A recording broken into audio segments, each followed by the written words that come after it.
Hi friends, ஒரு குட்டி கதை எனக்கு தெரிஞ்சதை உங்கள்கிட்ட ஷேர் பண்ணுறேன். ஒரு பெரிய காட்டில் சிங்கம் வந்து நான் தான் ராஜாங்கிற ஒரு கர்வத்தோடு சுற்றிட்டே இருந்துச்சு. அப்போ அந்த சந்தேகத்தை யார்கிட்ட கேட்கணும்னு சொல்லிட்டு அப்படியே போயிட்டே இருந்துச்சு. கொஞ்சம் தூரம் போன உடனே ஒரு குதிரை ஒன்று கிராஸ் ஆகி போயிருக்கு. அப்போ அந்த குதிரையை பார்த்து கேட்டுச்சான், இந்த காட்டுக்கு ராஜா யார் அப்படின்ட்டு.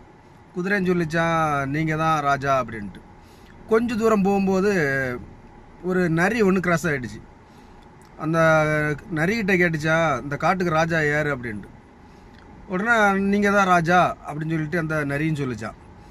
கொஞ்சம் தூரம் அப்படி போகும்போது எல்லா மிருகங்களும் கிராஸ் ஆகி போயிட்டு இருக்கும்போதெல்லாம் கேட்டுச்சு. அப்போ நீங்கள் தான் ராஜான்னு சொன்ன உடனே சிங்கத்துக்கு பயங்கர கர்வம்.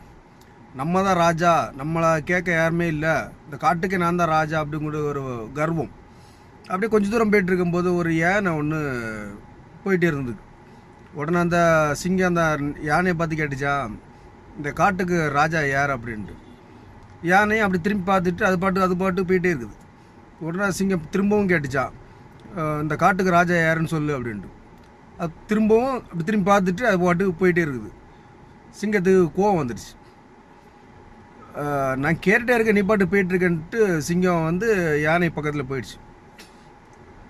யானை என்னச்சுன்னு அந்த தும்பு கையை எடுத்து அப்படி சுற்றி அப்படி வீசிடுச்சு. சிங்கத்துக்கு கொஞ்சம் அடிபட்டுருச்சு. அடிபட்டும் போது சிங்கம் கேட்டுச்சா, நான் கேள்வி தானே கேட்டேன் அப்படின்ட்டு. உடனே யானைன்னு சொல்லிச்சா, நான் பதில் தான் சொன்னேன் அப்படின்னு சொல்லிட்டு அது பாட்டுக்கு போயிடுச்சு. இந்த கதை எதுக்குன்னா, நான் தான் பெரிய ஆளுங்களுடைய ஒரு கர்வம் யாருக்குமே இருந்துடக்கூடாது.